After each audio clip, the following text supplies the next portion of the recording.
Queen Liz humbly welcomes you to this video, titled The Ashes of Trust. Before we dive into this powerful story of betrayal and triumph, please make sure to watch until the very end. If you find value in this story, hit the like button, leave a comment, and help us hype this video. It costs you nothing, but it truly helps push this message and support the growth of this channel. Now let's begin. The Ashes of Trust.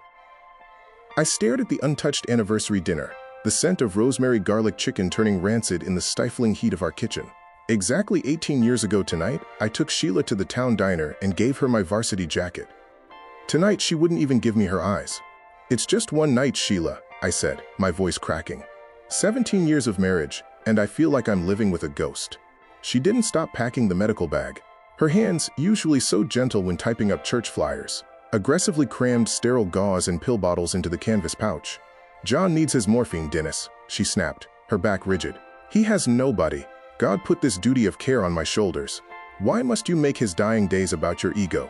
"It's not my ego." I stepped closer, catching a scent on her collar. It wasn't the antiseptic of a sick room. It was vanilla perfume, the expensive bottle I bought her that she claimed she lost. "I want to help. Let me come with you tonight." She froze. Her fingers gripped the strap of the bag so tightly, her knuckles turned white. A strange, sharp panic flashed in her eyes before hardening into a cold mask. "No," she said, her voice dropping to a harsh whisper. "He doesn't want you there. He doesn't want you seeing him like this. Respect his wishes, Dennis. Or do you only care about yourself?" Behind her, near the hallway shadow, I caught a glimpse of our daughter, Sophia. She was staring at me, her phone clutched tightly in her palm, her thumb hovering over the screen as if waiting to send a warning. A sickening knot tightened in my gut. They weren't just shutting me out, they were locking me out. "Why are you always attacking her?" Sophia's voice sliced through the kitchen, sharp and dripping with an unearned adult venom. She stepped fully out of the hallway shadows, her shoulders squared defensively as she positioned herself right between her mother and me. She looked at me not as her father, but as an enemy occupier in our own home. Her thumb was still furiously tapping against the screen of her phone, sending a final, silent message before shoving it aggressively into her back pocket. "Sophia, go upstairs. This is a private conversation between your mother and me," I said, trying to keep my voice from trembling. "No, Dad. It's not private when you're interrogating her like she's a criminal," Sophia shouted, her face flushing crimson. She stepped closer, her eyes blazing with a frightening, defiant anger. "Uncle John is upstairs in his apartment gasping for breath, completely alone, and you're down here crying about an anniversary? You are being so incredibly selfish. Do you want him to die, just so you can have a date night?" The sheer cruelty of her words felt like a physical blow to my chest. This was my little girl, yet she was weaponizing a dying man's tragedy to humiliate me. Sheila didn't correct her. She didn't chide our daughter for speaking to her father with such disrespect. Instead, she slowly zipped the medical bag shut with a final, definitive clack. She slung the strap over her shoulder and looked at me, her expression a mask of cold, martyred righteousness. "Sophia is right, Dennis," Sheila said softly, using that calm, holy tone she reserved for church pews. "This isn't a game. This is the heavy cross God has laid upon my shoulders, and it is a burden I must bear alone. If you can't handle supporting me through this ministry of mercy, then just stay out of the way." She reached out and gently patted Sophia's shoulder, a subtle, unspoken gesture of alignment that made my blood run cold. They looked like partners sharing a dark, impenetrable secret. As Sheila walked past me toward the garage door, Sophia lingered for just a second, casting one last, chilling smirk of triumph in my direction before turning on her heel to follow her mother out. Standing alone by the cold stove, the heavy silence of the house settled over me, carrying the distinct, suffocating scent of an ambush I was completely blind to. The garage door had barely clicked shut behind me when I heard her voice. I had left the office early, desperate to surprise Sheila with a bouquet of grocery store lilies, hoping to patch the fraying edges of our marriage. But as I stepped into the mudroom, the tense, hurried whisper coming from the kitchen froze me in my tracks. "Mom, wrap it up right now," Sophia hissed into her phone, her back to me as she paced near the window. "Dad just pulled into the driveway." "Yeah, I already threw the boys dinner on plates and forced them upstairs. Just hurry home." The lilies slipped from my hand, hitting the linoleum with a soft, hollow thud.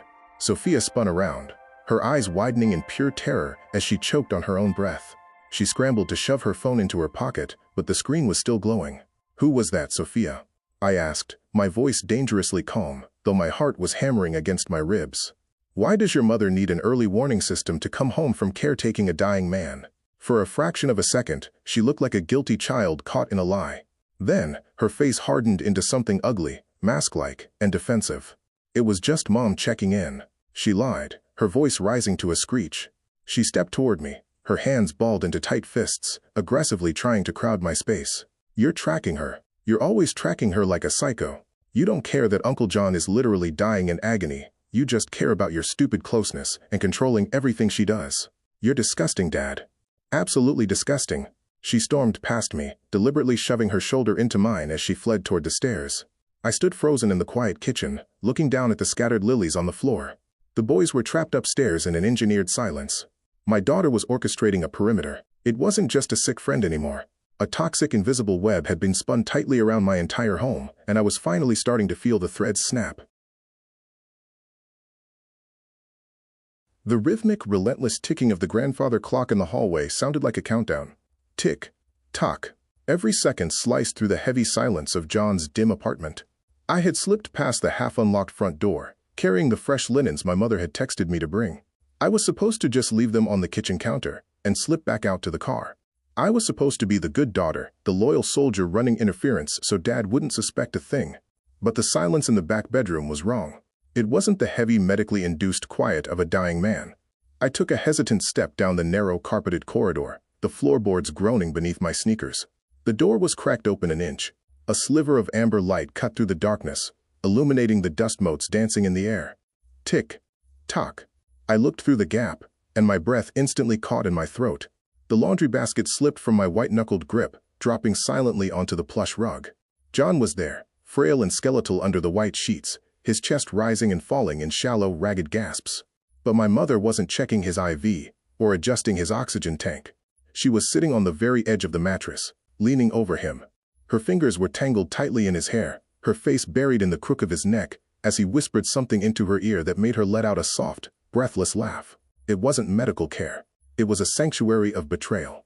The sanctity of the ministry she always preached about collapsed into a heap of sickening truth right before my eyes. My mother wasn't carrying a cross. She was willingly drowning in a sin that would tear our entire family apart. And I was the one holding the door shut for her. Months creep along.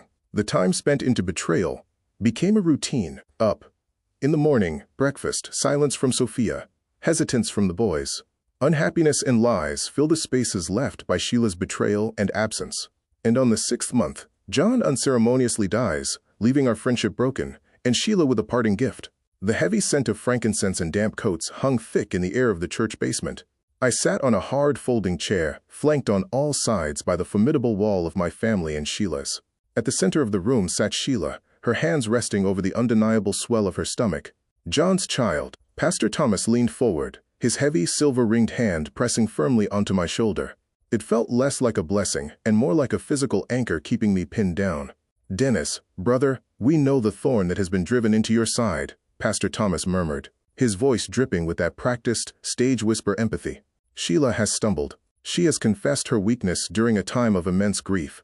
But the eyes of the congregation are upon this family. For the sake of the ministry, and for the sake of the church's testimony in this town, you must sign the birth certificate.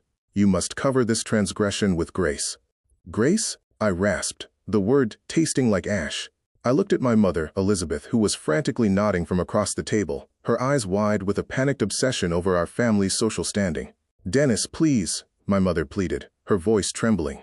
"Think of the scandal. If the elders find out the truth, your father will lose his seat on the board. Your siblings won't be able to look people in the eye. Do what is right. Be the bigger man and claim the babe. Raise him as your own, and show God your true heart. Make the divine choice." Huh? I thought. What in the actual hell? Divine choice? Sheila looked up at me through a fringe of tear-soaked lashes, offering a small, manipulative nod of submission. It was a perfectly choreographed trap of holy obligation. They didn't care that my soul had been entirely hollowed out. They only cared about the pristine lacquer of the family name. They wanted me to live a lie, to tether myself to a dead man's ghost for the rest of my days, completely blind to the fact that the foundations of this very room were already turning to dust beneath our feet. A hollow, jagged laugh tore from my throat, cutting through the suffocating solemnity of the church basement. The pastor flinched, and my mother gasped, clutching her pearls as if my amusement were a physical assault. "A momentary slip?" I echoed, the words dripping with absolute venom. I leaned forward, resting my palms heavily on the laminate table, staring directly into Sheila's pale, terrified face.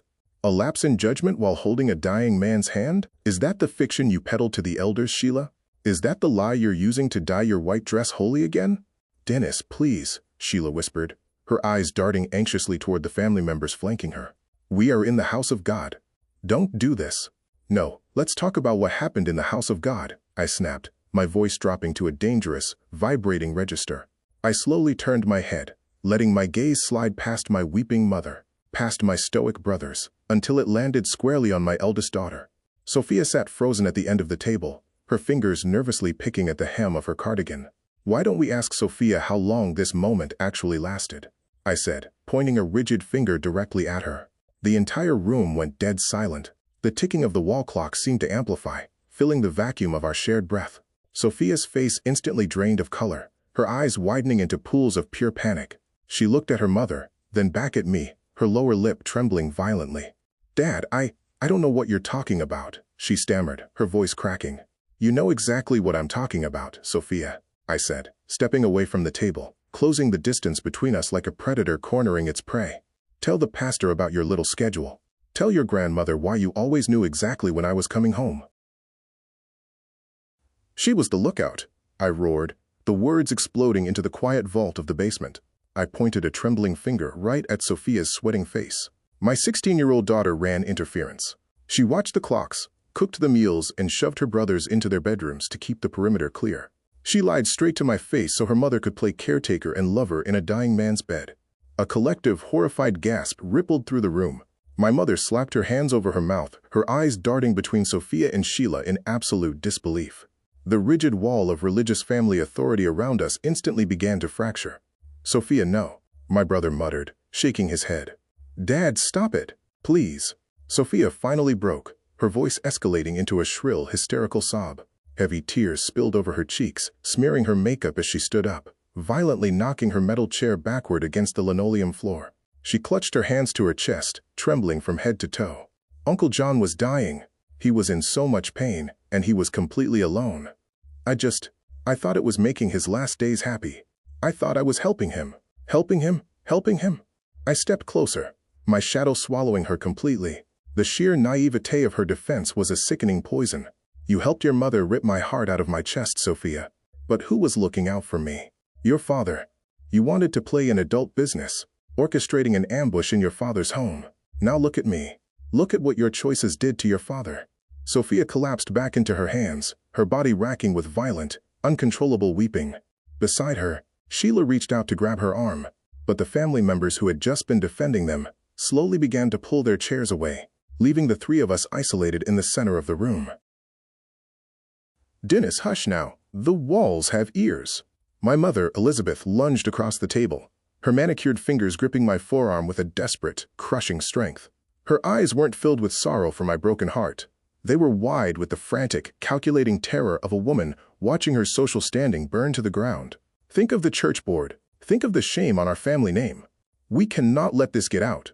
I looked down at her hand, then up into her panicked face. The betrayal of my wife and daughter was a knife in my back, but my mother's cowardice was the twist of the blade. You want me to swallow a dead man's sins just to protect your tea parties and pews, mother? I whispered, my voice dripping with pure, unadulterated venom. I shook her hand off me, stepping back into the center of the room so everyone could hear. You want to talk about the shame? Let's talk about the truth. Dennis, please, do not say something you cannot take back. Martha, Sheila's mother, warned, her voice rising like a thunderclap as she stepped defensively in front of her sobbing daughter. I am going to say exactly what she is, I roared, pointing a rigid, unwavering finger at the swelling stomach beneath Sheila's maternity dress. I am not some pathetic cuckold who sits here and smiles for the congregation while taking your garbage. The truth is simple, mother. Sheila is a whore, and that baby is a bastard. Smack. The strike was blinding. Martha didn't just slap me. She threw her entire matriarchal weight into it. My head snapped to the side, the sharp, copper taste of blood bursting across my tongue. The basement went utterly dead silent, save for the sound of my own heavy breathing. I slowly turned my head back, wiping a smear of red from my lip. I didn't yell. I didn't strike back. I just looked at the room of my flesh and blood, knowing I was walking out into the dark, and I was never coming back. The heavy steel door of the church basement slammed shut behind me with a concussive, final thud and slam.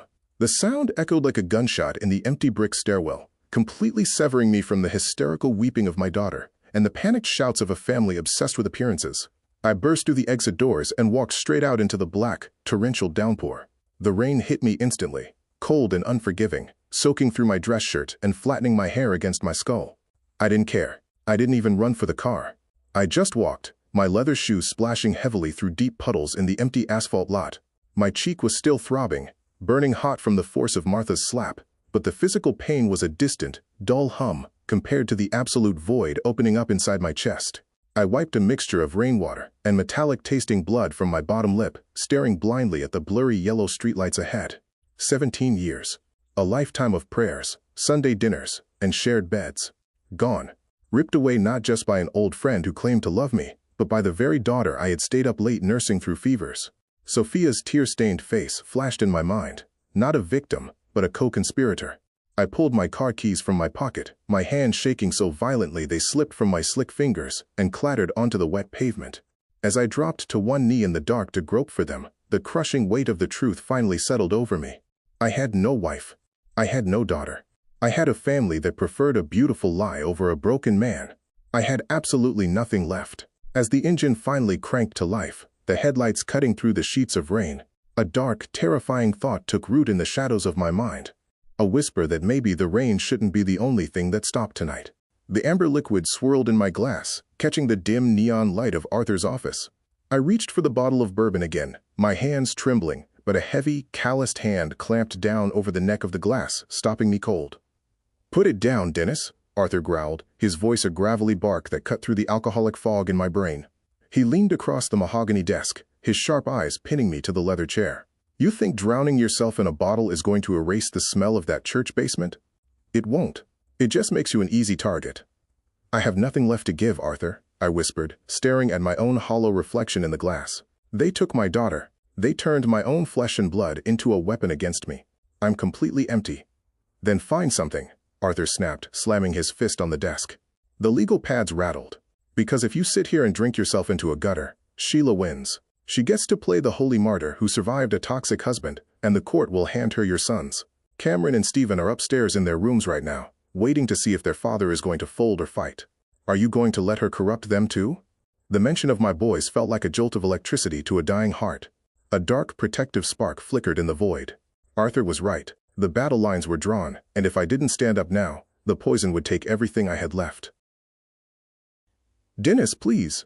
Sheila's voice echoed off the sterile courthouse tile. She lunged forward, her fingers clawing at the wool of my sleeve. Her face was frantic, stripped of her usual holy composure.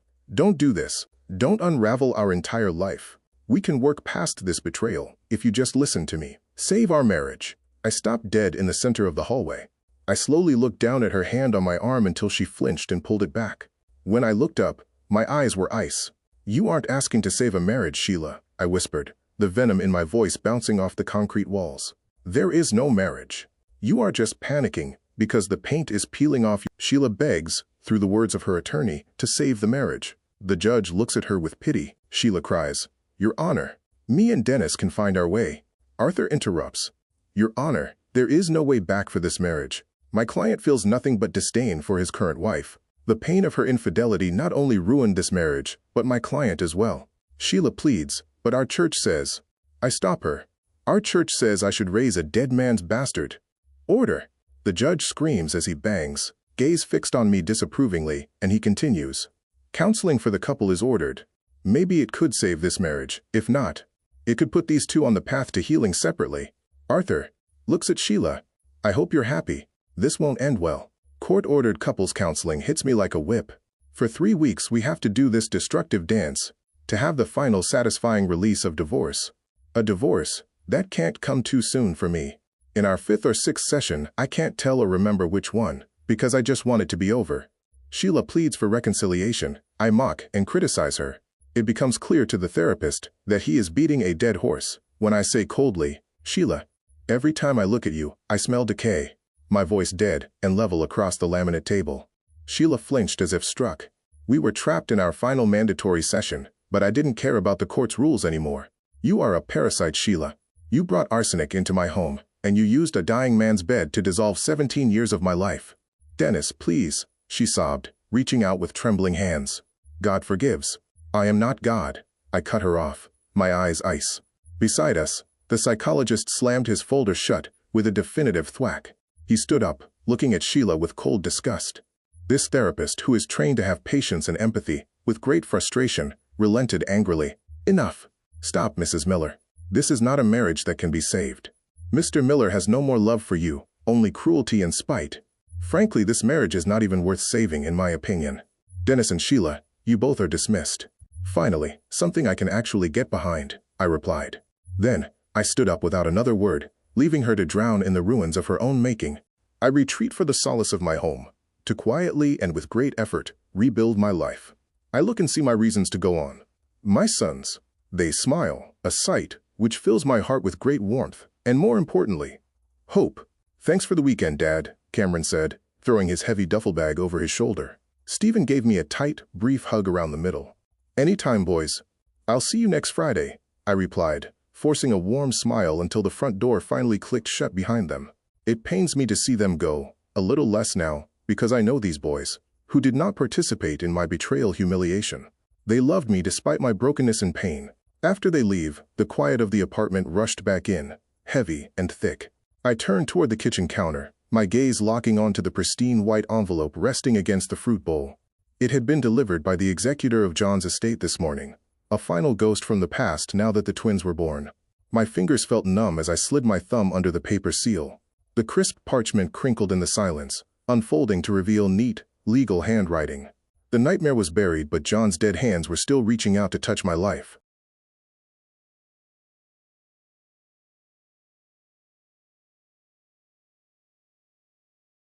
I opened the parchment envelope to reveal legal papers and a letter written in John's shaky and weak cursive handwriting that had arrived without warning, like an unwanted guest.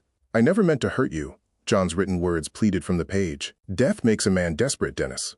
I just grabbed onto the only warmth I could find. I am so sorry. You did not deserve this. For what it's worth, I know my children are in safe hands. A bitter, humorless smile touched my lips. I didn't read the rest. I struck a match, the sulfur sharp in the quiet kitchen, and held the flame to the corner of the parchment. The fire, hungry for his lies, curled the paper black.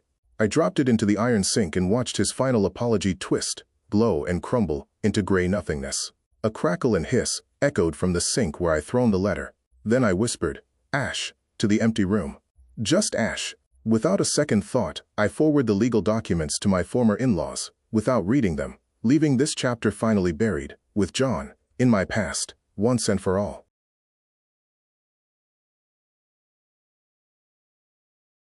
Time had passed till that fateful afternoon when the sun warmed the wooden park bench, a sharp contrast to the winter that had frozen my chest for years. Valerie smiled gently, pressing a steaming paper cup into my calloused hand. "You're entirely somewhere else today, Dennis," she murmured, her soft eyes searching mine. I took a slow sip, letting the heat thaw the last of the bitter frost inside me. "I used to be," I said, looking at her. "But right now, I'm just really glad to be right here with you." Against my better judgment, I answered Sophia's desperate request for a meeting. She insisted she wanted to apologize and mend the fence she broke with her choices. I spotted her in the back of the coffee shop. The coffee cup trembled violently between Sophia's hands, the porcelain rattling against the saucer like a frantic heartbeat. 2 years of silence evaporated the moment tears cut clean tracks through the heavy makeup on her pale face. "I should have loved you more, Dad," she sobbed, her shoulders hitching. "I was selfish. I am so sorry." "What you did broke me, Sophia," I whispered, the old pain flaring in my chest like a fractured bone in winter. I looked at my daughter, seeing the faint, ghostly remnants of the child I once adored. I slowly reached across the scarred wooden table, my fingers brushing hers. "I will never forgive your mother, but we have a long way to go, you and me. Let's start walking." Sophia, with grateful tears in her eyes, says, "Dad, before we heal, I have to tell you something. Mom tried to use me again, Dad," Sophia whispered, her voice trembling as she clutched her coffee cup. "Before I left the house, Mom grabbed my hands. She begged me to plead her case to you. She thought if I told you how hard she was struggling with the twins, you'd cave. She actually thought she could use me to get you back." I felt a familiar, icy chill grip my chest at the mention of Sheila's name, but I kept my face absolute stone. "And what did you say to her?" Sophia looked straight into my eyes, a fierce, protective determination breaking through her tears. I pulled my hands away. I told her I am not her messenger, and I am never playing her lookout again. I told her that I almost lost my father because of her lies, and the only relationship I care about repairing is the one with you. I left her there alone. The old, agonizing pain in my chest didn't vanish, but looking at my daughter standing up to the woman who had corrupted her, a tiny spark of hope flickered in the dark.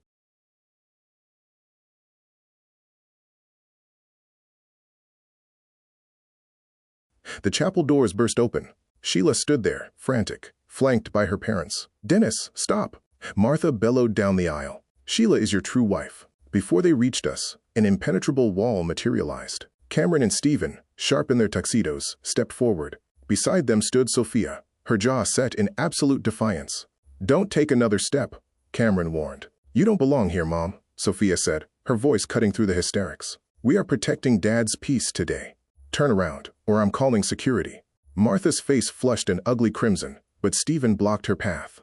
I looked past my children's shoulders, staring down the woman who had once been my everything. My blood didn't boil. I felt only a liberating emptiness. "You have no authority here," I said, my voice dead and level. "Get out of my church." Defeated, the three of them retreated into the shadows. I turned back to Valerie, taking her hands as the warmth thawed the last bitter remnants of the past. The ambush had failed. My children had held the perimeter for the truth.